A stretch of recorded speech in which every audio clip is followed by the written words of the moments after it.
Olá pessoal, vamos dar sequência então às nossas aulas aí, né? São duas aulas, a anterior e essa, de resolução de exercícios aí de diversas bancas que abordam os assuntos do edital de vocês de noções em administração para a Universidade Federal de Uberlândia. Tudo bem? Então, a gente deu essa dividida, né, em duas aulas, exatamente para dar tempo de você dar uma respirada, voltar lá na teoria, alguma dúvida que tenha ficado, alguma questão que você queira anotar, e agora a gente continua aí com mais alguns minutos resolvendo exercícios como antes. Vamos lá, para não perder o ritmo, olha só. As variáveis externas e não controláveis pela empresa, que podem criar condições desfavoráveis para ela, são conhecidas como pontos fracos, diz a questão, e a gente sabe que não, né, gente? Variável externa é oportunidade, que cria condições favoráveis, ou ameaças, que criam condições desfavoráveis. Para estar correta a questão, tinha que ser ameaça. Ponto fraco é interno, né, gente? É desfavorável também, mas é interno, não é externo. Então a questão aqui do CESP está errada, tudo bem? Olha só, ao optar pela liderança, vamos falar de liderança agora, liderança situacional. Um gestor de pessoas deve a. Conduzir a maturidade de trabalho do liderado com cuidado de não interferir em sua maturidade psicológica. B. Adotar um estilo diretivo para quem apresenta maturidade média ou alta. C. Identificar a maturidade média do grupo e, com base nisso, adotar um estilo único para todos os liderados. D. Levar os indivíduos ao seu mais elevado nível de desempenho mediante a liderança eficaz de 1 a 1. Ou saber que competência é a combinação de motivação e da confiança do indivíduo em sua capacidade de atingir um objetivo ou de realizar uma tarefa. Gente, nosso gabarito é letra D de dado, né? A liderança situacional, se um gestor de pessoas optou por esse modelo de liderança, isso quer dizer que ele vai levar os indivíduos aos seus mais elevados níveis de desempenho mediante a liderança eficaz de 1 a 1 de cada indivíduo. Tudo bem? Gabarito letra D. Entre as etapas do planejamento estratégico, gente, por que eu bato muito na técnica do planejamento estratégico aqui nessas nossas resoluções de exercício? Porque ele tem grandes chances aí, eu acredito, né, de aparecer na prova para vocês, tudo bem? Entre as etapas do planejamento estratégico de uma instituição, se inclui o diagnóstico institucional, que contempla as análises interna e externa. Uma das formas de realizar essas análises é elaborando a matriz SWOT, que identifica a. As probabilidades de ocorrência de eventos positivos e negativos. B. A missão, visão e valores da instituição. C. As oportunidades e ameaças externas e as forças e fraquezas da instituição. Exatamente, letra C. Se não me engano, na aula anterior a gente pode já ter resolvido essa questão, então vamos até, para não perder tempo, para a próxima. Matriz SWOT, oportunidade e ameaça externa, força e fraqueza, ou ponto forte, ponto fraco interno. Tudo bem? Reuniões de trabalho são consideradas oportunidades para discussão e análise de eventos passados, constituindo-se em exemplos de aprendizagem pela experiência. Maravilha, né, gente? A gente fala em reunião de trabalho aí, quando falamos em gestão do tempo com vocês, podemos talvez incluir isso aí dentro de liderança também, né? Então, reuniões de trabalho são consideradas oportunidades para discussão e análise de eventos passados, constituindo-se em exemplos de aprendizagem pela experiência. Então, reuniões podem ser utilizadas para diversos temas aí, né, gente? Mas é uma oportunidade, é isso que a questão diz, né? De discutir questões passadas e, com isso, aprender, né? Trazer a aprendizagem pela experiência já vivida. É uma das possibilidades, né? Uma das oportunidades que se tem para discutir e analisar em reuniões. Nos casos em que um gestor público, visando ao planejamento estratégico de sua organização, necessite realizar uma análise de cenário com base nas forças e fraquezas oriundas do ambiente interno, bem como nas oportunidades e ameaças oriundas do ambiente externo, é aconselhável que o faça valendo-se da seguinte ferramenta. Bom, essa ferramenta a gente já está cansado de ver, né? Não é o Balance Scorecard, que a gente conhece e já falou em algumas questões, né? Não é uma pesquisa operacional, não é ISO 9000, não é reengenharia, é a letra C, análise SWOT, tudo bem? Forças, fraquezas, oportunidades e ameaças. Lembrando, né, gente, que sempre que uma organização, conceito de reengenharia, né, só para aproveitar a oportunidade aqui, porque é um conceito que pode aparecer aí em prova de vocês, em diversas provas ele é cobrado. Reengenharia, ou pode aparecer só assim, uma alternativa que não é a correta, e é bom você saber o que significa, né? Reengenharia seria uma mudança drástica, uma mudança significativa, né? Uma mudança impactante aí nos processos, na forma como as coisas são feitas, na organização, né? De uma organização. Então, reengenharia, resumidamente, aqui no meu caso a gente entrar a fundo, seria isso, né? Uma mudança drástica, né, de maneira significativa dentro da organização, nos processos da organização, tudo bem? A avaliação de resultados, vamos falar de controle agora. A avaliação de resultados de natureza ex ante visa aferir a efetividade do programa ou projeto avaliado. Eu gosto muito dessa questão, porque ela faz analisar diferentes conceitos. Vamos analisar esses conceitos? Olha só. Estamos avaliando os resultados, certo? De natureza ex ante, ou seja, num momento anterior, prévio, antes, certo? E aí, aqui a questão diz que ela visa aferir a efetividade. O que é a efetividade de um programa ou de um projeto que está sendo avaliado? Efetividade é a mudança, o impacto gerado pelo programa ou pelo projeto, pelo trabalho que está sendo avaliado. Ora, se eu estou avaliando os resultados antes, não tem como eu saber se houve mudança ou impacto ainda, qual foi o grau dessa efetividade. Portanto, a questão está errada, tudo bem? Antes não tem como eu avaliar, antes de um projeto ou de um programa, não tem como eu avaliar qual foi a mudança ou o impacto que ele gerou na vida das pessoas, da população, do trabalho afetado ali por ele, certo? Então não teria lógica estar correta essa alternativa, errado é o gabarito. Sobre o tema comunicação organizacional, olha só, é correto afirmar que A, tanto o emissor quanto o receptor são fontes de comunicação? Já temos aqui nosso gabarito, né? Tanto o emissor quanto o receptor da mensagem vão ser fontes de comunicação. Inclusive porque o receptor vai ter um retorno, vai ter um feedback, vai ter uma reação, né? Vai ser gerado algo nele. Então, são fontes de comunicação, gabarito letra E. Vamos ler as erradas? Olha só, letra B. Redigir com clareza é condição suficiente para que a comunicação seja bem sucedida? Não é o suficiente, né, gente? C. Quando só ela, né? Aqui fala que é condição suficiente, só isso. Redigiu com clareza, a comunicação já foi bem sucedida? Não, né? Quando operada em fluxo descendente, de cima para baixo na hierarquia da organização, a comunicação é considerada formal. Não necessariamente, né, gente? Vejam só. Comunicação pode ser formal num fluxo descendente? Pode, mas não é uma regra necessariamente, né? Então, por exemplo, um diretor pode conversar com um estagiário, ter uma comunicação informal? Pode. Então, não tem lógica fazer necessariamente essa associação. A comunicação informal deve ser evitada e desprezada? Tá errado, né? A gente está lidando de pessoas, ela deve ser, inclusive, acompanhada pela organização e ela é natural. Os seres humanos se comunicam de assuntos além daqueles formais ligados ao cargo, ao trabalho, às atividades ali na organização.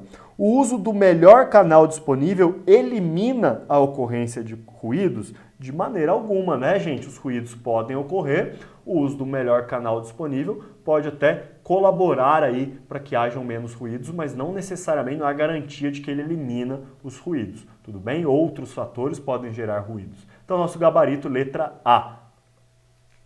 A análise de custo-benefício, fiquem atentos a essa questão aqui que fala sobre controle, sobre avaliação ali, análise custo-benefício e custo-efetividade. Vejam só, a análise de custo-benefício difere da análise de custo-efetividade. Isso a gente já sabe, né, em sua aplicação.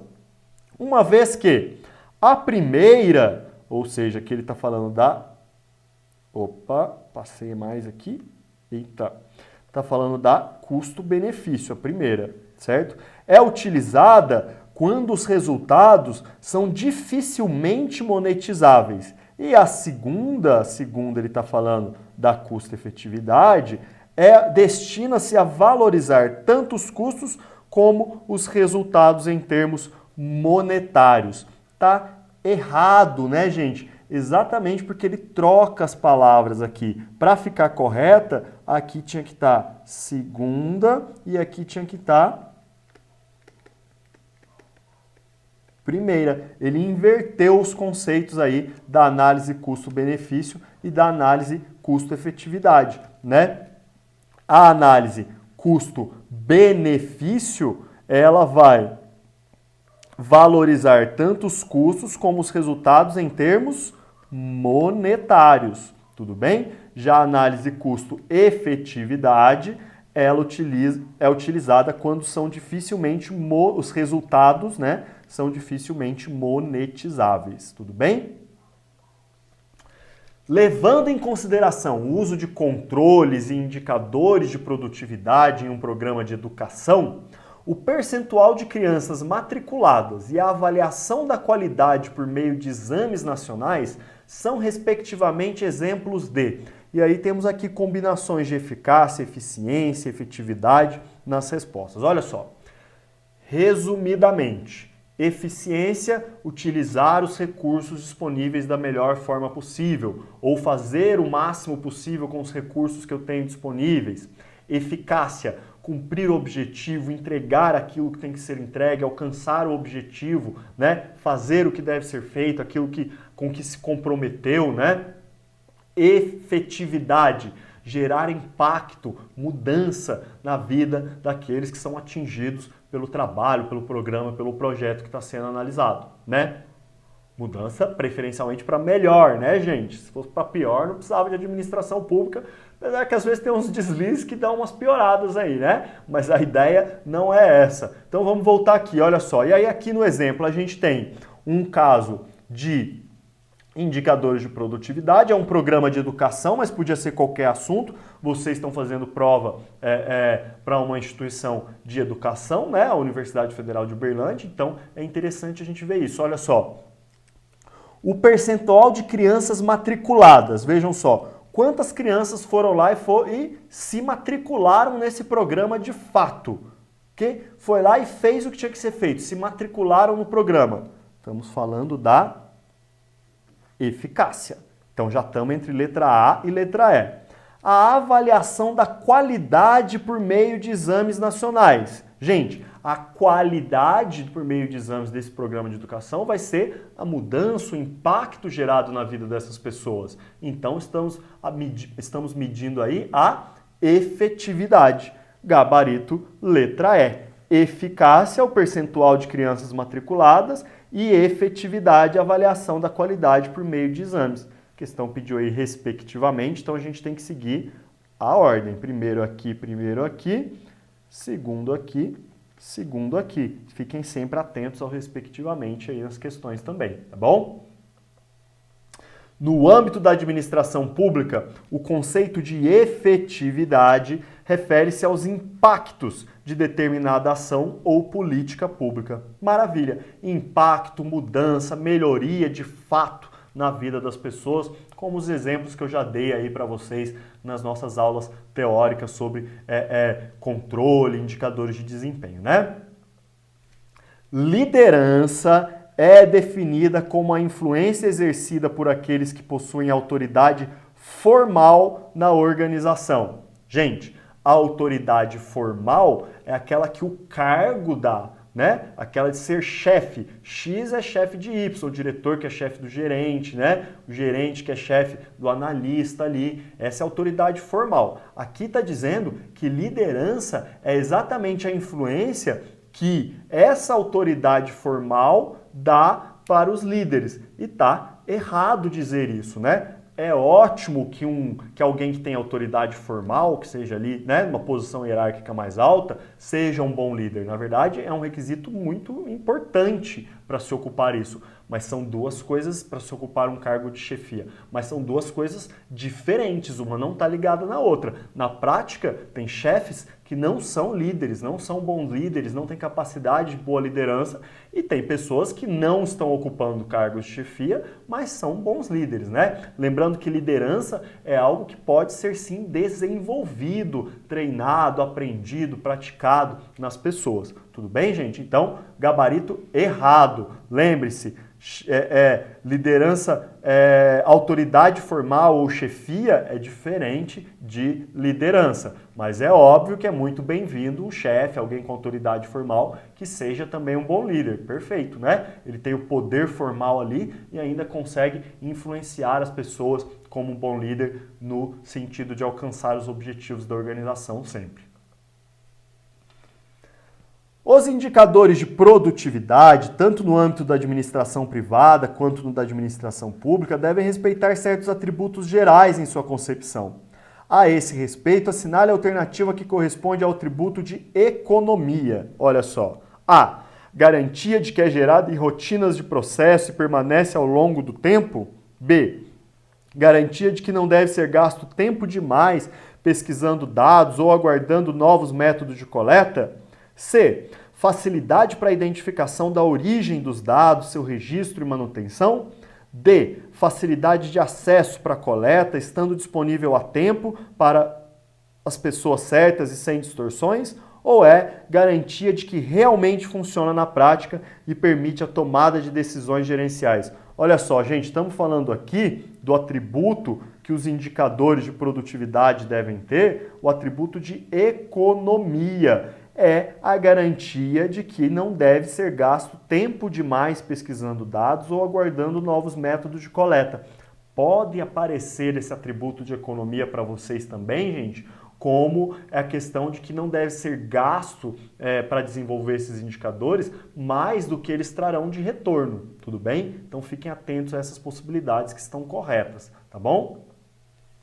Identifica-se o estilo de liderança diretivo quando o líder explica aos demais membros quais são as tarefas deles e como devem executá-las. Certo, né, gente? Aquela liderança diretiva ou também autocrática, né? O líder autocrático ou diretivo é aquele que explica o que deve ser feito e como deve ser feito. Está correto o gabarito.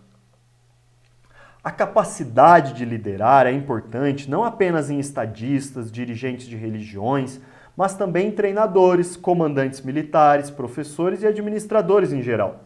Assinale a opção correta sobre a liderança nas organizações. Olha só. Letra A. Liderança é o mesmo que autoridade formal, que é uma das bases das organizações e um atributo dos cargos gerenciais. Não é o mesmo, né, gente? Já vamos desconsiderar essa aqui. B. Chefes são diferentes de líderes, pois os líderes têm poder formal associado ao carisma pessoal. Gente, um líder nem sempre tem poder formal, tá errado. Líder e liderados encontram-se em uma relação de influência recíproca. Os liderados são submissos de quem exerce a liderança. Essa última parte aqui é que está errada, né, gente? D. A liderança é um atributo da pessoa e deve ser vista apenas como uma habilidade pessoal e não pode ser desenvolvida. Comentei com vocês agora há pouco, tem pessoas que são sim líderes natos, tem esse atributo nelas, mas isso não é só isso. Nasceu líder, pode ser líder e ninguém mais pode ser líder. Não. Liderança pode ser sim treinada, conhecida, estudada, desenvolvida, praticada, tudo bem? Aprendida, então tá errado. E a letra E, que é o nosso gabarito, a autoridade formal e liderança nem sempre andam juntas. A autoridade formal é aquela do cargo, hierárquica, do chefe, né? Nem sempre anda junto com a liderança.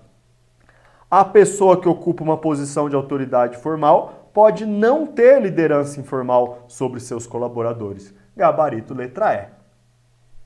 Certo ou errado? Olha só. De acordo com os estudos clássicos a respeito de estilos de liderança, administrador que conduz seus subordinados por meio de liderança liberal obtém produtividade superior à obtida por aquele que adota a liderança autocrática, em razão da criatividade e da inovação geradas. Errado esse gabarito. A gente viu aqueles estudos clássicos na nossa aula. Errado essa questão, né, gente? O gabarito está correto, que a questão é errada, né? A afirmativa está errada ao dizer isso. Por quê? Porque a gente viu nas nossas aulas que os resultados dos estudos clássicos, né, com liderança democrática, liderança autocrática e liderança liberal, não estão de acordo com o que diz esse enunciado do CESP. Gabarito, então, errado. Questão errada. Estilo de liderança é o padrão recorrente de comportamento exibido pelo líder. Então, estilo de liderança é o padrão recorrente de comportamento exibido pelo líder. Para os autores White e Lipitz, existem 3 estilos básicos de liderança. A liderança, deixa eu colocar já um separadinho aqui.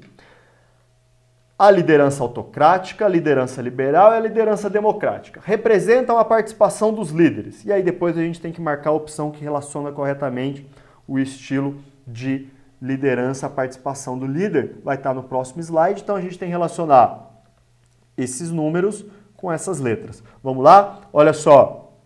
O líder não faz nenhuma tentativa de avaliar ou regular o curso das coisas. Faz apenas comentários quando perguntado. Esse é o líder. Liderança liberal, né, gente? O líder é pessoal e dominador nos elogios e nas críticas ao trabalho de cada um. Estamos falando da liderança autocrática. O líder procura ser um membro normal do grupo, é objetivo e estimula com fatos e elogios ou críticas. Estamos falando da liderança democrática.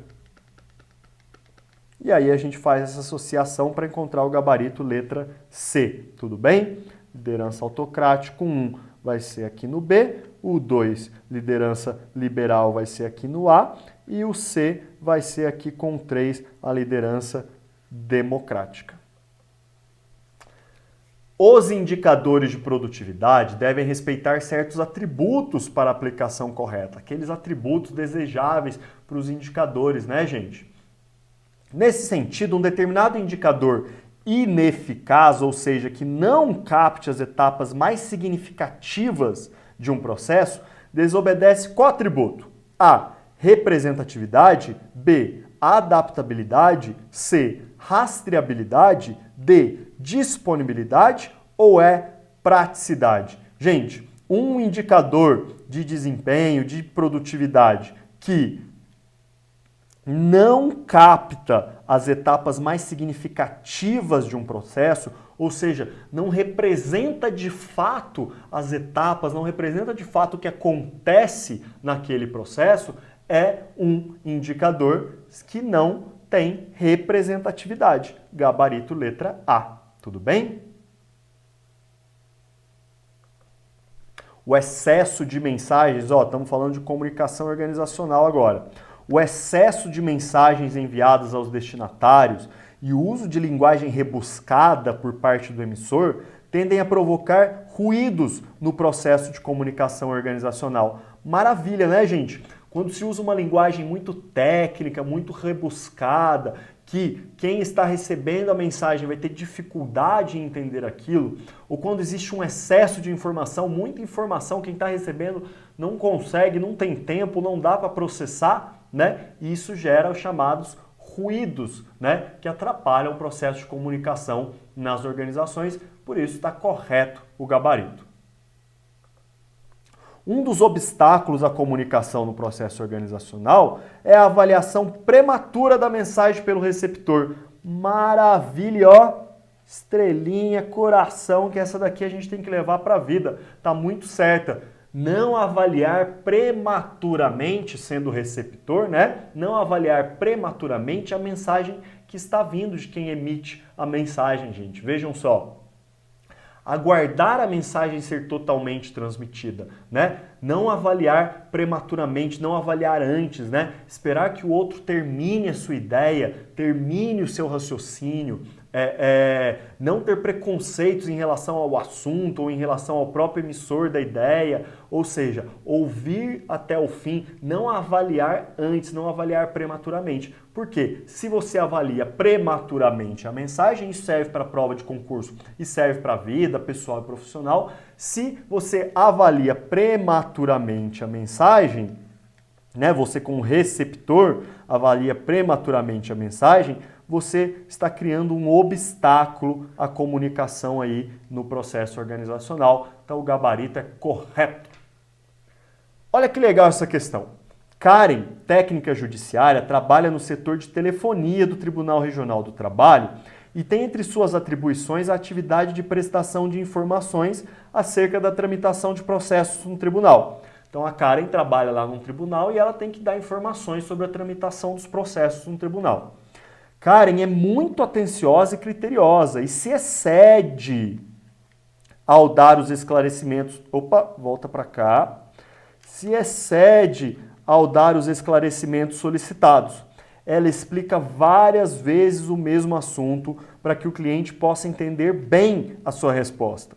Nessa situação, a conduta de Karen na sua comunicação com o público é bastante eficiente. Tá certo ou errado? Gente, olha só, ela explica várias vezes, né, para que o cliente, para quem está ouvindo a explicação, entende bem o que ela está explicando sobre a tramitação dos processos lá, que é o trabalho dela. Mas olha, a questão fala que essa comunicação é bastante eficiente e está errada. Por quê? Porque essa comunicação não é eficiente, ela não está fazendo uma boa utilização dos recursos disponíveis que ela tem, né, para que a gente chame isso de eficiente. Se ela está explicando mais do que precisa, está se excedendo, como a questão diz, ela não está fazendo um uso eficiente, ela está desperdiçando ali, né, recursos, como o próprio tempo, por exemplo. Por isso está errada essa questão. Pode ser até que ela esteja fazendo uma comunicação eficaz, ou seja, ela está transmitindo o recado, está se comunicando, está explicando tudo que tem que ser explicado sobre o andamento dos processos ali, que é o trabalho de comunicação dela.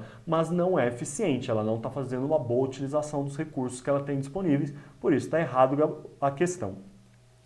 Uma das grandes barreiras à comunicação interpessoal diz respeito aos aspectos semânticos da linguagem, ou seja, aos diferentes sentidos que as pessoas associam às palavras de outrem, o que pode causar desentendimentos decorrentes de interpretações equivocadas. Tá certo, né, gente? Quem nunca, né? Ou interpretou, ou foi interpretado de maneira equivocada, ou seja, os aspectos semânticos de significado que se coloca, né, que se entende da comunicação, das palavras ali, dos termos, da forma como é feita a comunicação.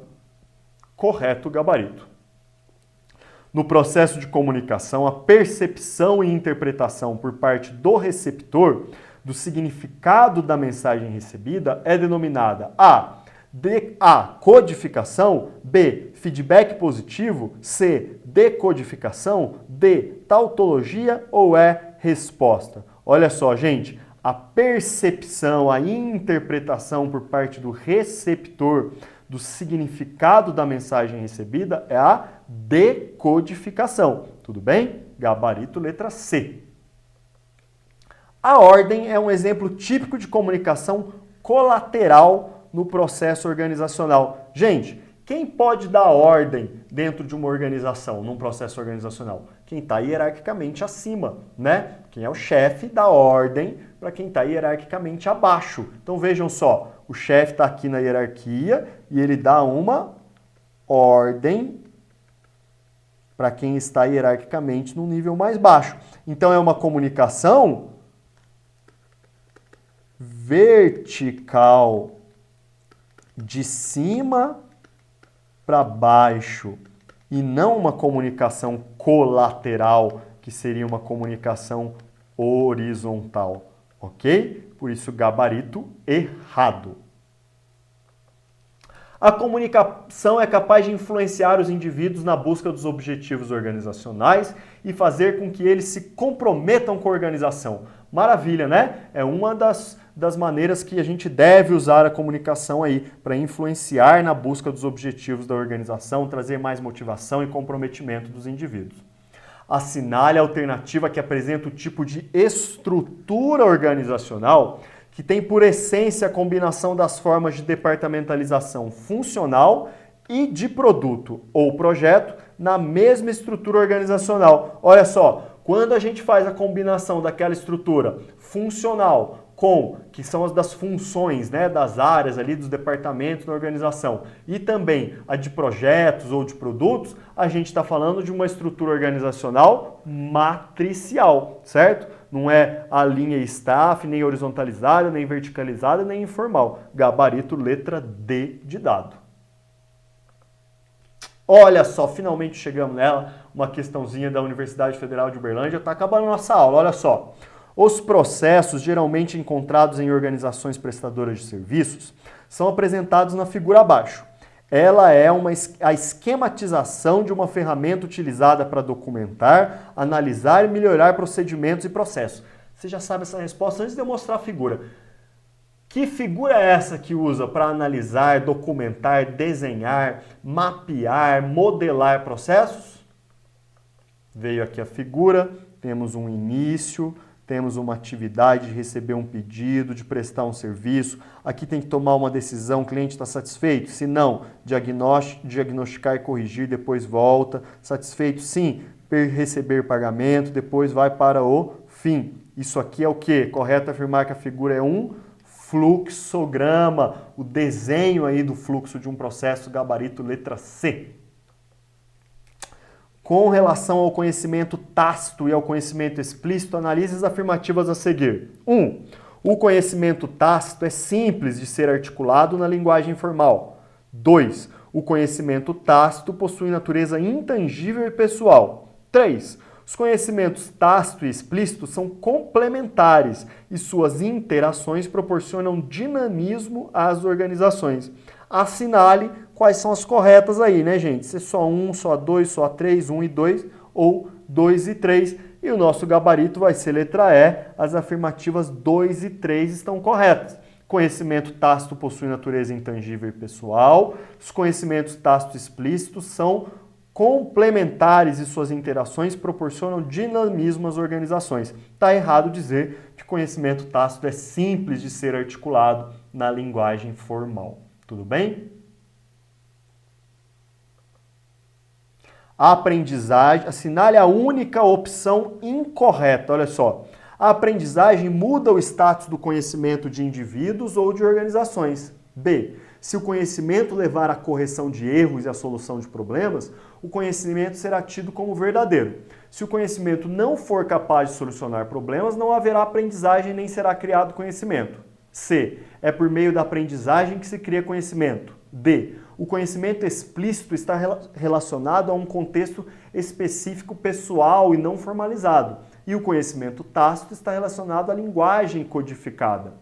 E. A gestão do conhecimento está associada à melhoria de desempenho organizacional, combinando-se tecnologia da informação e processos de trabalho. A única que não está correta aqui, né, gente, porque a questão pede a incorreta, é a letra D de dado. Conhecimento explícito está relacionado a um contexto específico pessoal e não formalizado, e o tácito relacionado à linguagem codificada está incorreto. Mas legal vocês lerem com calma A, B, C e E para aprender que são as corretas. Uma questãozinha também da Universidade Federal de Uberlândia na prova de 2012, olha só. Luiz Gustavo é o gerente de um grupo de 6 integrantes que vem exteriorizando desacordos extremos sobre as metas e critérios de desempenho dos membros da equipe. O grupo está em risco de entrar em colapso e encontra-se dividido entre as lideranças de 2 membros do grupo, de Antônio de um lado e de Teresa de outro. Há diferenças irreconciliáveis, resultando em interferências e oposições. Ao procurar tratar o conflito, Luiz Gustavo deverá considerar as afirmações apresentadas abaixo. 1. Conflitos são sempre nefastos ao ambiente interno da organização. 2. Um grupo sem conflito se mantém viável, autocrítico e criativo. 3. Os níveis dos conflitos podem ser reduzidos por meio de ferramentas, como é o caso da conciliação. 4. Gerentes e todos os membros das equipes devem ter mentalidade preventiva para evitar conflitos de quaisquer naturezas e intensidades. Gente, a única afirmação correta ali, né, que é o que pede a questão pra gente, vai ser a letra D, que fala apenas o número 3. Os níveis dos conflitos podem ser reduzidos por meio de ferramentas, como é o caso da ferramenta da conciliação. Tá errado, gente, eu dizer que conflitos são sempre nefastos. Tá errado eu dizer que um grupo sem conflito se mantém autocrítico, viável e criativo. Tá errado dizer que gerente e todos os membros das equipes devem ter mentalidade preventiva para evitar conflitos de quaisquer naturezas e intensidades. Os conflitos muitas vezes vão trazer debates, vão trazer conhecimento, vão trazer aprendizado, né, para as organizações. É preciso gerir esses conflitos. E o que está correto aqui, né, é dizer que os níveis dos conflitos podem ser reduzidos por meio de ferramentas e uma delas é a da conciliação. Planejamento é uma ferramenta importante na condução das organizações. Sobre esse tema, indique a opção correta. E a opção correta vai ser a letra E. O planejamento operacional define atividades e recursos que possibilitam a realização de objetivos estratégicos ou funcionais. Tudo bem?